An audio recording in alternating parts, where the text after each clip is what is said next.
स्वागत है आपका हमारे YouTube चैनल एक्मे सॉल्यूशंस में। आज हम आपके लिए एसएससी की फेज 10 के हायर सेकेंडरी के 2 अगस्त 2022 के जनरल अवेयरनेस सेक्शन के एक्सप्लेनेटरी आंसर लेकर आए हैं। तो आइए शुरू करते हैं वीडियो को।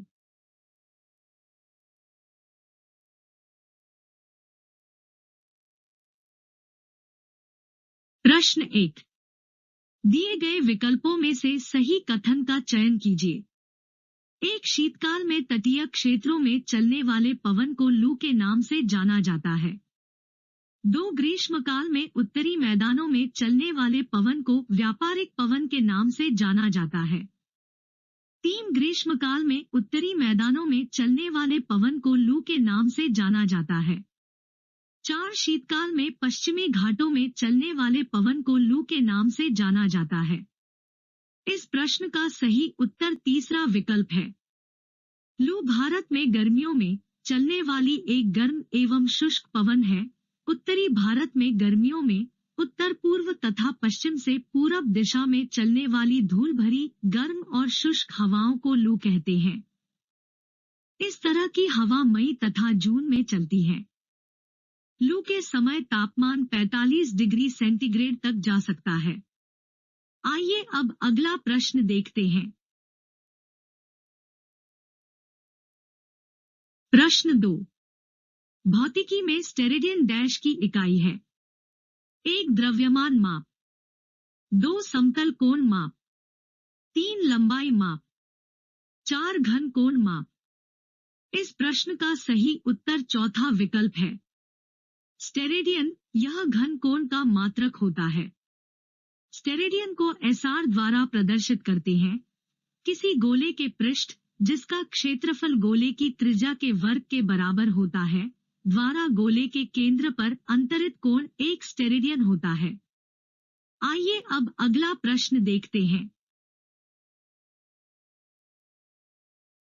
प्रश्न 3, उत्कृष्ट अंग्रेजी उपन्यास द ग्रेट गैट्सबी डैश के द्वारा लिखा गया है।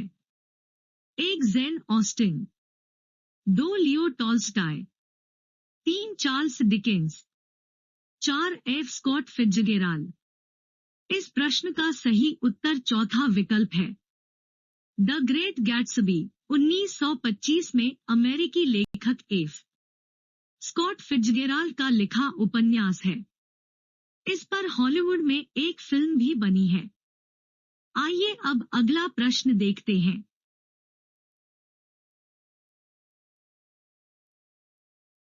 प्रश्न 4, दूध में कौन से प्रतिरोगाणु एंजाइम उपस्थित होते हैं? 1 लैक्टोफेरिन, लैक्टोप्रोक्सिडेज और लाइसोजाइम, 2 लैक्टोज, फ्रक्टोज और मैनोज, 3 लिपोफैक्टिन, लाइपेज और लैक्टोज, 4 लैक्टेज, इन्वर्टेज और लाइपेज। इस प्रश्न का सही उत्तर पहला विकल्प है। ऐसा अनुमान है कि ब्रेस्ट मिल्क में लगभग 40 प्रकार के एंजाइम होते हैं। इनमें से कुछ डाइजेशन में मदद करने के लिए फैट को ब्रेक डाउन करने का काम करते हैं, जबकि अन्य जर्म और बीमारियों के खिलाफ इम्यूनिटी को बढ़ाने में मदद करते हैं।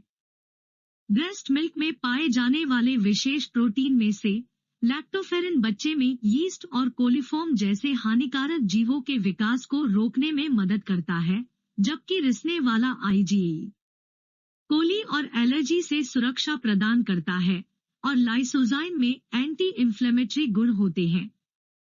आइए अब अगले प्रश्न पर चलते हैं।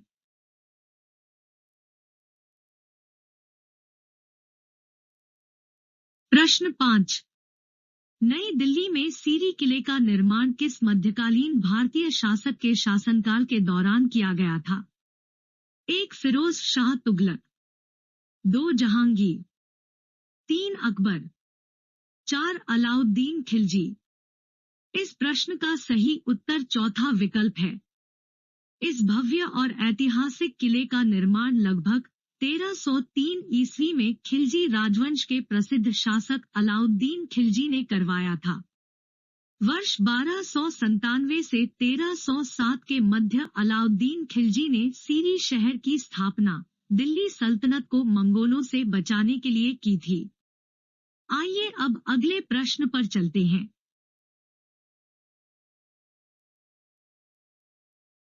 प्रश्न 6। भारत में राष्ट्रीय महिला आयोग की स्थापना किस वर्ष की गई थी? 1. 1994, 2. 1991, 3. 1992, 4. 1993। इस प्रश्न का सही उत्तर तीसरा विकल्प है।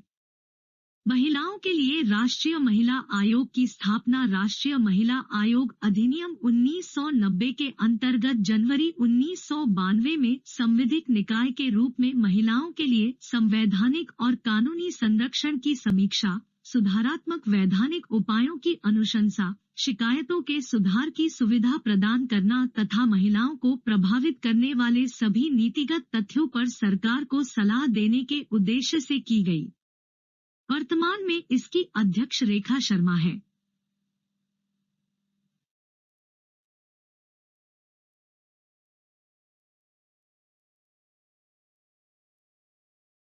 प्रश्न 7। नवंबर 2021 में प्रताप सिंह खाचरियावास को डैश राज्य के कैबिनेट विस्तार में खाद्य और नागरिक आपूर्ति विभाग आवंटित किया गया था?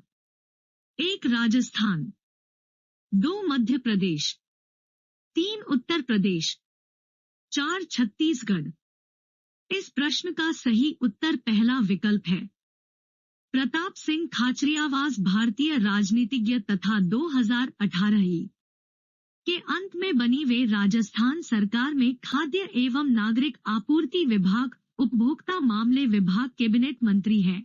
वे पूर्व में राजस्थान सरकार में परिवहन मंत्री रहे हैं।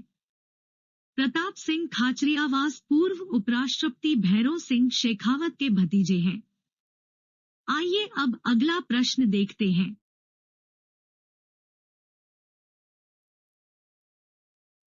प्रश्न 8।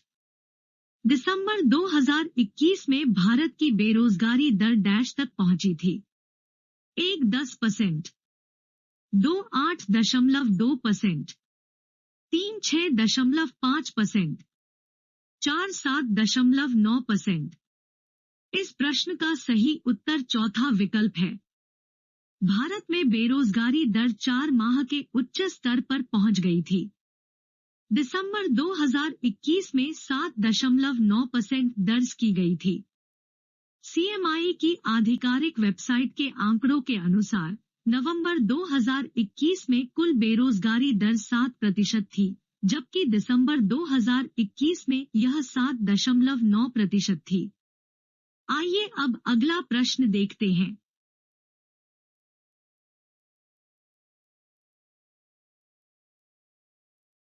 प्रश्न 9। केंद्रीय बजट 2022 से 23 के अनुसार डैश के लिए पीएम डेवलपमेंट इनिशिएटिव नामक एक योजना शुरू करने का प्रस्ताव है? 1. उत्तर भारत, 2. पश्चिम भारत, 3. पूर्वोत्तर, 4. उत्तर पश्चिम। इस प्रश्न का सही उत्तर तीसरा विकल्प है। पीएम डिवाइन को नॉर्थ ईस्टर्न काउंसिल के जरिए लागू किया जाएगा। इस नई योजना के लिए 1,500 करोड़ रुपए का प्रारंभिक आवंटन किया जाएगा। यह आवंटन पीएम गतिशक्ति की भावना के अनुरूप बुनियादी ढांचे को मजबूत करने और पूर्वोत्तर की जरूरतों के आधार पर सामाजिक विकास परियोजनाओं की फंडिंग के लिए है। आइए अब अगला प्रश्न देखते हैं। प्रश्न 10। अंडों को सजाने की प्रथा निम्नलिखित में से किस त्योहार के दौरान की जाती है? 1. नवरोज, 2. क्रिसमस, 3. ईस्टर, 4. एपीफेनी। इस प्रश्न का सही उत्तर तीसरा विकल्प है। ईस्टर। बाइबल के मुताबिक इस दिन प्रभु यीशु मसीह ने धरती पर पुनर्जन्म लिया था। क्रूस पर चढ़ाए जाने के 3 दिन बाद यीशु मसीह वापस लौट आए थे। इसी की खुशी में ईस्टर मनाया जाता है। एक को नवीनता और नवजीवन का प्रतीक माना जाता है। यही कारण है कि प्रभु यीशु मसीह के पुनर्जन्म की याद में एक के साथ ईस्टर सेलिब्रेट किया जाता है। जर्मन प्रवासियों ने सबसे पहले अमेरिका में एक के साथ ईस्टर सेलिब्रेशन की शुरुआत की थी।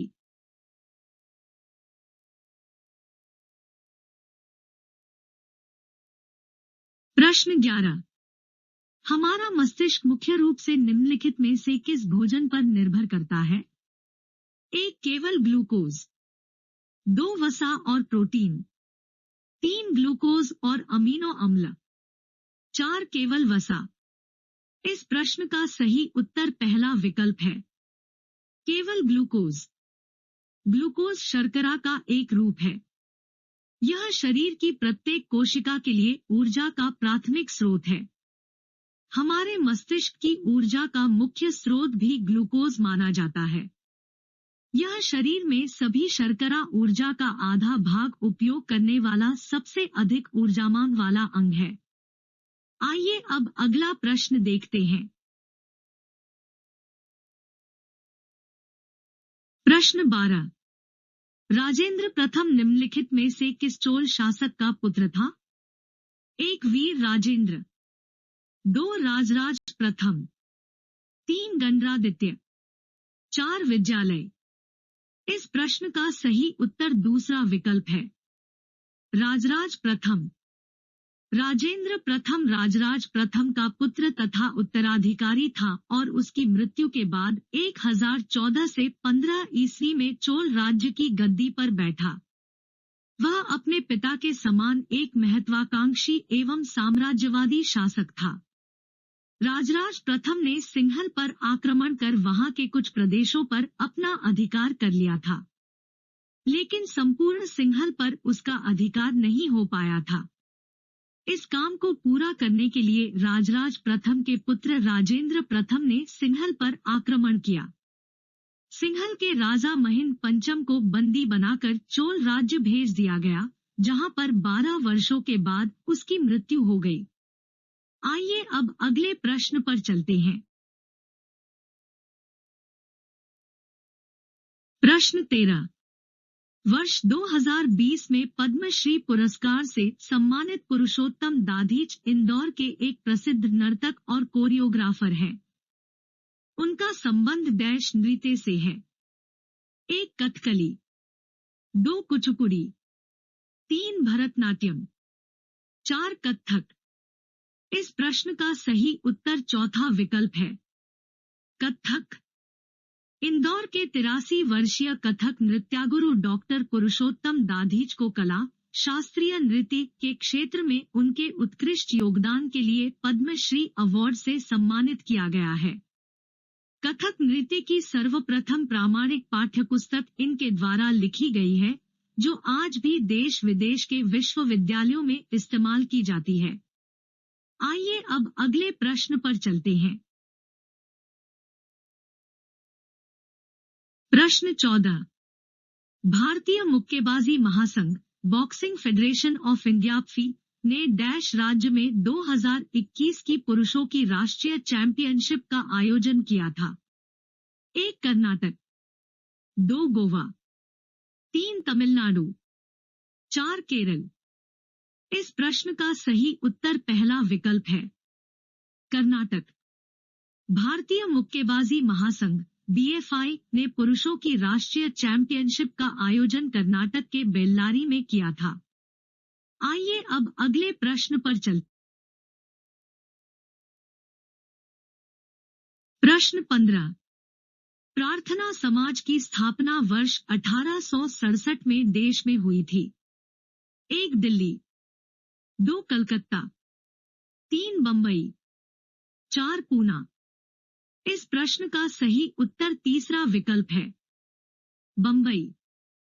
1867 ईस्वी में केशव चंद्र सेन की प्रेरणा से बंबई में प्रार्थना समाज की स्थापना हुई। इसके प्रमुख संस्थापक डॉक्टर आत्माराम पांडुरंग एवं महादेव गोविंद रानाडे थे।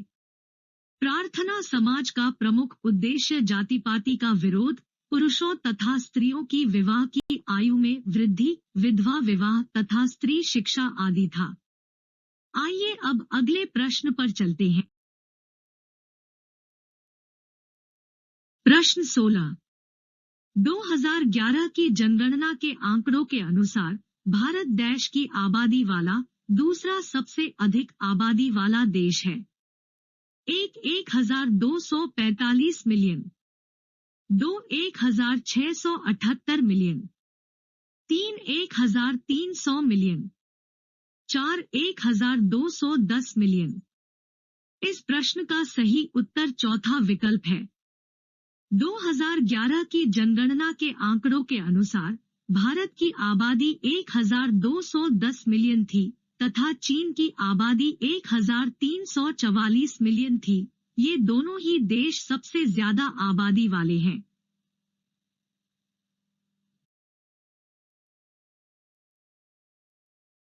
प्रश्न 17। सर्वोच्च न्यायालय द्वारा मौलिक अधिकारों के उल्लंघन का निवारण निम्नलिखित में से किस अनुच्छेद के तहत किया जा सकता है? 1, 32, 2, 301, 3, 265, 4, 226। इस प्रश्न का सही उत्तर पहला विकल्प है। 32। भारत के संविधान के अनुच्छेद 32(2) के अनुसार सर्वोच्च न्यायालय को निर्देश या आदेश या प्रादेश रिट जारी करने की शक्ति होगी, जिसमें बंदी प्रत्यक्षीकरण, परमादेश, निषेध, अधिकार पृच्छा और उत्प्रेषण इस भाग द्वारा प्रदत्त किसी भी अधिकार के प्रवर्तन के लिए उपयुक्त जो भी उचित हो शामिल है। आइए अब अगले प्रश्न पर चलते। प्रश्न 18। घग्गर नदी का उद्गम स्थल भारत का कौन सा राज्य है? 1, हरियाणा, 2, उत्तर प्रदेश, 3, हिमाचल प्रदेश, 4, उत्तराखंड। इस प्रश्न का सही उत्तर तीसरा विकल्प है। हिमाचल प्रदेश। घग्गर नदी भारत और पाकिस्तान में बहती है। घग्गर नदी का उद्गम हिमाचल प्रदेश की कालका नामक जगह शिमला के पास शिवालिक की पहाड़ियों से होता है। आइए अब अगले प्रश्न पर चलते। प्रश्न 19। निम्नलिखित में से किस घटना के परिणामस्वरूप रवींद्रनाथ टैगोर ने नाइटहुड की उपाधि त्याग दी? 1, काकोरी षड्यंत्र, 2, चौरी चौरा कांड, 3, जलियांवाला बाग हत्याकांड, 4, चटगांव विद्रोह। इस प्रश्न का सही उत्तर तीसरा विकल्प है। जलियांवाला बाग हत्याकांड। 3 जून साल 1915 में नोबेल पुरस्कार विजेता बांग्ला लेखक और कवि रवींद्रनाथ टैगोर को ब्रिटिश सरकार ने नाइटहुड यानी सर की उपाधि से नवाजा था। लेकिन 13 अप्रैल 1919 में हुए जलियांवाला बाग हत्याकांड के विरोध स्वरूप उन्होंने नाइटहुड की उपाधि ब्रिटिश सरकार को लौटा दी। आइए अब अगले प्रश्न पर चलते हैं। प्रश्न 20। राष्ट्रीय सुदूर संवेदन केंद्र national remote sensing centre NRSC कहाँ स्थित है? 1, हैदराबाद, 2, दिल्ली, 3, पुणे, 4, मुंबई। इस प्रश्न का सही उत्तर पहला विकल्प है। हैदराबाद। राष्ट्रीय दूरसंवेदी केंद्र भारतीय अंतरिक्ष अनुसंधान संगठन इसरो का एक प्रमुख केंद्र है। यह हैदराबाद में स्थित है। हैदराबाद स्थित NRSC को 1 सितंबर 2008 से इसरो के एक केंद्र का दर्जा दिया गया है। आइए अब अगले प्रश्न पर चलते हैं। प्रश्न 21। 16वीं शताब्दी के प्रख्यात गायक तानसेन किस संत के मतावलंबी थे? 1, हरिदास, 2, कबीरदास, 3, तुलसीदास, 4, सूरदास। इस प्रश्न का सही उत्तर पहला विकल्प है। हरिदास। तानसेन का जन्म 1506 का माना जाता है। ये वृंदावन में निर्बाक सखी संप्रदाय की स्थापना करने वाले गुरु हरिदास के शिष्य थे। तानसेन अकबर के नवरत्नों में से एक थे। आइए अब अगले प्रश्न पर चलते हैं। प्रश्न 22। ऋग्वेद में कितने मंडल हैं? 1, 8, 2, 10, 3, 6, 4, 4। इस प्रश्न का सही उत्तर दूसरा विकल्प है 10। ऋग्वेद संसार का सबसे प्राचीनतम धर्म ग्रंथ है। ऋग्वेद सनातन धर्म का सबसे आरंभिक स्रोत है। इसमें 10 मंडल, 1028 सूक्त और वर्तमान में 10,462 मंत्र हैं। मंत्र संख्या के विषय में विद्वानों में कुछ मतभेद है। आइए अब अगले प्रश्न पर चलते हैं। प्रश्न 23। वैष्णव संत शंकरदेव ने 15वीं शताब्दी ईस्वी में डैश नृत्य की शुरुआत की। 1 मणिपुरी, 2 सत्रिया, 3 ओडिसी, 4 कथक।